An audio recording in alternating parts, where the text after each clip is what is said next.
Do you ever think it's strange that the disciples of Jesus have names like Paul, John, Peter, and Philip, considering all 12 of them were born in Israel? Of the most common names of people born in Israel, you might notice that the names of the disciples are not among them. Why would the disciples all have names derived from Greek or Roman origins, among other? Well, if you know your religious history, you'll know that Jesus gave unto his disciples these names to replace their original Hebrew name. For example, Paul's name was originally Saul.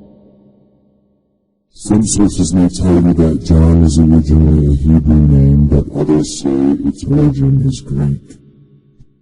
In fact, one could argue that all of the disciples' names find their origin in Greece, Greece being the birthplace of one of the most well-known ancient pagan religions, which was later altered and adapted into Roman theism. It is quite similar aside from changes to the names of the gods. This also seems odd considering that Jesus preached for people to follow Jewish religious law as well as love the God of Israel, Yahweh. Why then would he take away their original Israeli names derived from the Hebraic language, the language in which the Torah of the Tanakh was written? Why is it that he chooses names originating from the Greek language, though he was aware that the Greeks were pagans? Even more strange is the fact that Jesus himself was not named Jesus. He was named Yeshua or Joshua, which is a Hebrew name that most Christians today have probably never heard. Jesus, in fact, is the Greek name Lesos, which comes from the Latin lesus. Remember now that the Old Testament is based entirely on the Hebrew Bible, and the New Testament is written much, much later, supposedly by many of Jesus' disciples, among others.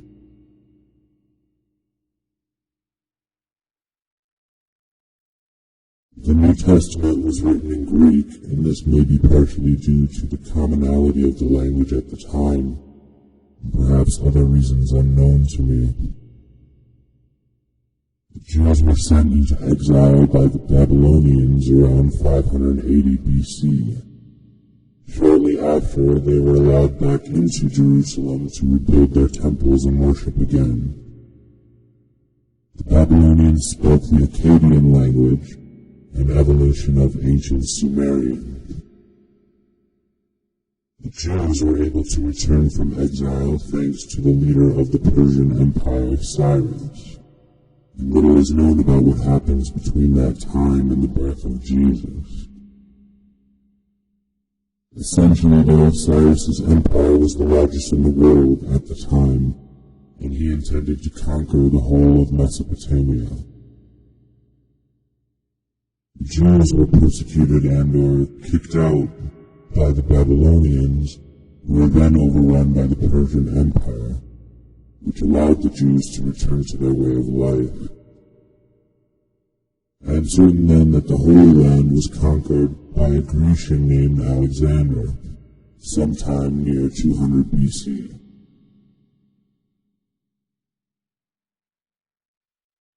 Shortly after this, the king of Syria, Antiochus, declared war on Judaism, but was more or less defeated by a group of Jewish rebels called the Maccabees. He was Grecian and spent much of his military career in opposition to Rome, more specifically than Judaism or Israel. However, his opposition to their faith and its practices was political in nature, as he had his own ideals to enforce. In this case, a rebel force of Jews militarized and fought back, a religious army of sorts. So once again, the followers of the Jewish faith had regained their temples and the right to practice their beliefs. It wasn't over yet, however, as Jerusalem was then conquered by Rome around 60 BC.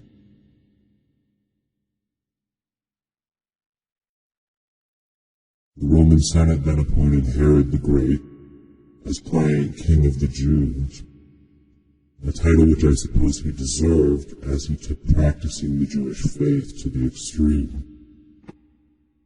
He even executed many of his own family during his reign, and he proves to truly be one of the first great religious political generals.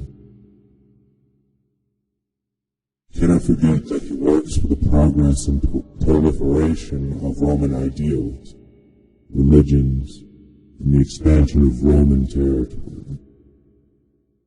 Let us also not forget that during this time Rome was still religiously pagan, not monotheistic. Their religion was intertwined with their government and their daily life, and it all served a purpose that lay well beneath the surface. Anyway, let's get to the birth of Jesus.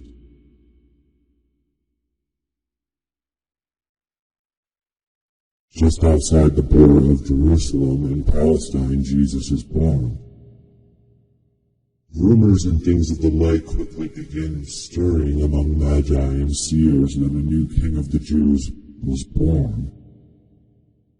They ascertain this from their own prophecy and belief, based upon their understanding of the text. Remember, Herod has the title of King of the Jews. Though he holds the title, it suits the motto of his government. He is immediately incited to find the child and remove him from the world so that he may retain his title and the influence it provides for him. Being the great politician that he is, Herod tells his subordinates to report back to him once they found the child so that he may go and worship him as well.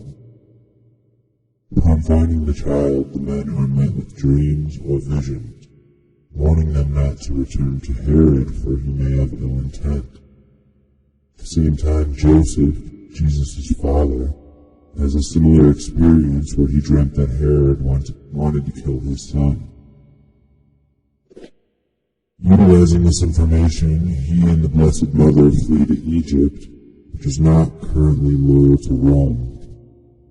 Soon Herod grows impatient and eventually gives out an order to slay all children under the age of 2 years in Bethlehem and the surrounding area. He only knows to target this area because it's what the prophecy claimed would be the birthplace of Jesus. The children are all slain, but there is still talk of the Messiah, and he lives on, so it seems. Unfortunately for Herod, perishes from illness before he is able to complete his assassination, so to speak. Upon leaving Egypt, Joseph and his family move to Nazareth, as it is out of the Roman jurisdiction of which Herod's son have now reigned, as they replace their father after his death.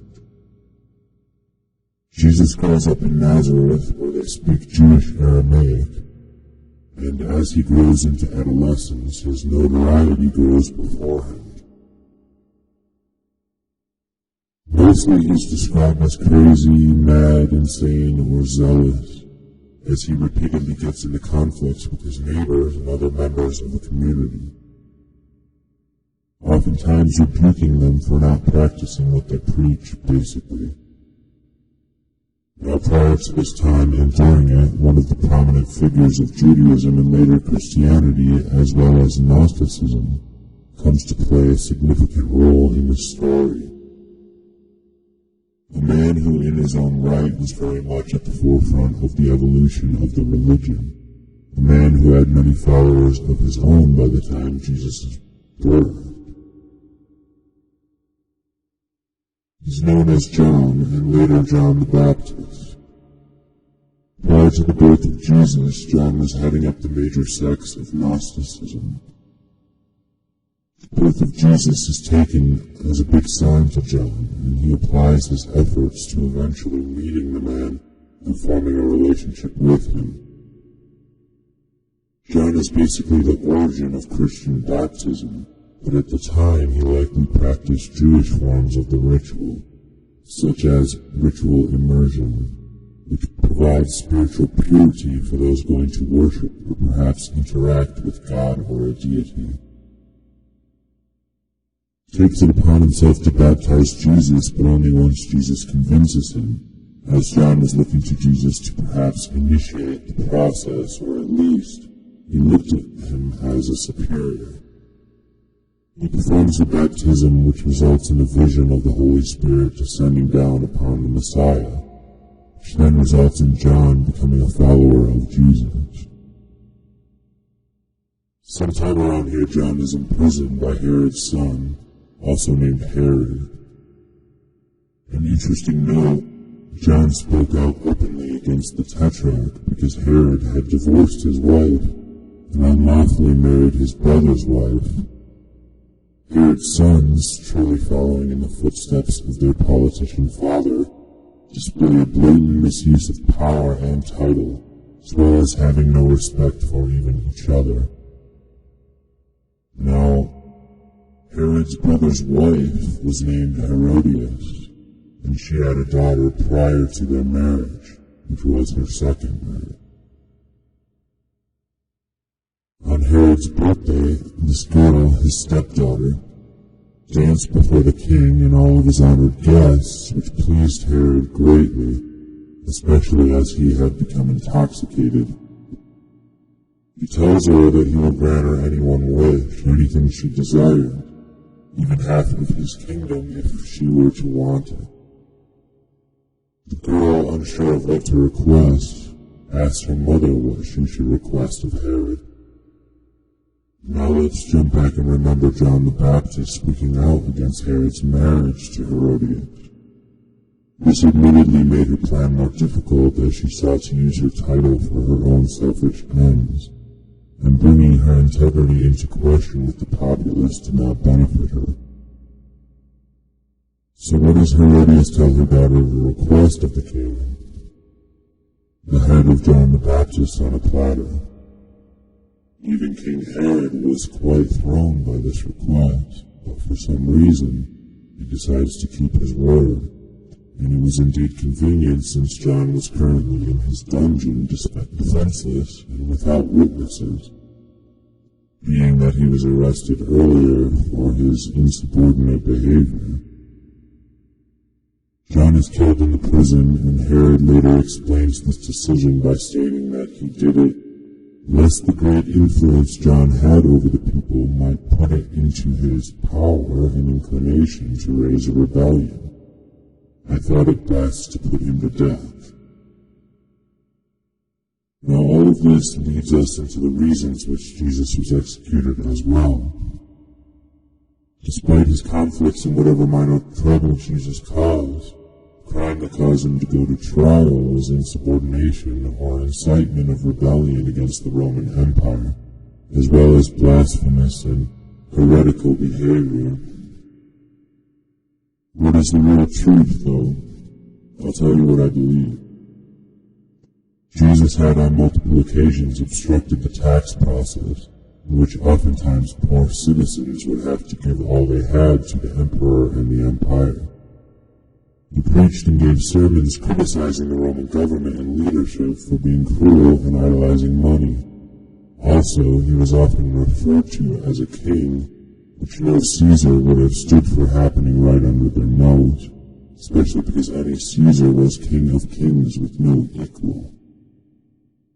Pontius Pilate gets much of the blame, and it's true he did preside over the trial of Jesus, though the outcome is unusual to say the least. He did not believe Jesus to be an enemy of the empire, and so he asked him, "Are you king of the Jews?" To which Jesus replied, "So you say, or as you say," or something very much along those lines, basically stating that he is called that, but he does not refer to himself as such. However, the chief prosecutor, if you will, took Jesus' answer to mean more, "It is as you say," which to him meant, "Yes, I am." He launches countless aggressive accusations at Jesus, to which Jesus has no response. He stands silent. Pilate again interjects, seemingly trying to mediate, and asks Jesus why he does not respond to the charges. Jesus remains silent. At this point, Pilate is actually doing all in his power to save Jesus. In the last attempt, he brings up the tradition of Rome during Passover, which is to release a prisoner to complete freedom regardless of their crimes. Pilate calls for Barabbas, a murderer and all-around scoundrel, to be brought forth. He then asks the people, the crowd, whom they would prefer be released, Jesus or Barabbas, surely anticipating them choosing Jesus. However, this is not the case, and they call for the murderer's release. Pontius then stands up and asks them, why, what crime has he done to deserve it? To which the chant of the crowd replies, crucify him. Why would they have made that choice? Well, the people were greatly influenced by the Jewish leaders, and those men had grown more and more frustrated and angry with Jesus for his blasphemies against their faith. Though he still preached kindness and Jewish law, he also taught radical ideas that were very outside the norm, causing general chaos in a faith and society that had remained as it was for thousands of years prior. Like I said before, religion and politics went hand in hand for Rome. And because of this, it was a victory for them on both ends to execute Jesus. Could one say it was God's plan? Sure, but one must keep in consideration that all those texts about his plan and about Jesus' purpose were written long after Jesus died. What can you take from all this, as it may seem like I was just telling you a Bible story? You can take the truth that is clear from the events as they are laid out. That which had the greatest effect over all of these happenings was Roman and Greek government and military, religious and political influence. The names of the disciples, the birthplace of Jesus, allowing him to fit into the parameters of the prophecy, the reason for Jesus' outlook and alteration of Judaism, the imprisonment and murder of John, as well as the execution of Jesus, both of which were essentially innocent of any real crime. Jesus, John, and many of the disciples were guilty of one thing and one thing only, attempting to stand up to a corrupt and greedy government that refused to hold itself accountable to the standards it held its people, and the criticism of a religion that had been forced under the rule of one such government, and was therefore also corrupt. Let's jump forward now to present time and day and realize how very similar our situation is currently. Even in this last century, there have been those like John and Jesus who stood up as individuals against this tyranny. However, they were silenced just as the others who did the same before them. The only way for us to succeed in repairing our systems, our government, and its crutch of religion and war, is to do it in unison. All who are under the curtain of oppression, persecution, and wrongful guilt must stand together against the enemy, these enemies. They cannot execute all the citizens who make up the population which they feed off of and manipulate. It is the only way we can begin to undo the damage that has been done and return things to the way they are rightfully meant to be. God's place in it, whether or not he exists, is irrelevant. It is our duty as people of this nation and of this earth to unite with all others who are victims of these three things: politics, military, and religion. We will unravel them with our unified strength and resolve, and with the most important weapon available to us. The truth, understanding, compassion, and love for our fellow man.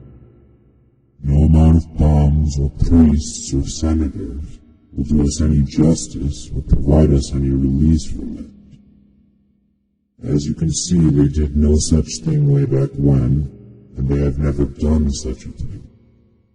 We know how history has played out, and it has done so again and again. We will end it now because we must, lest we be nailed to a cross to serve as an example, while evil men are given freedom without consequence.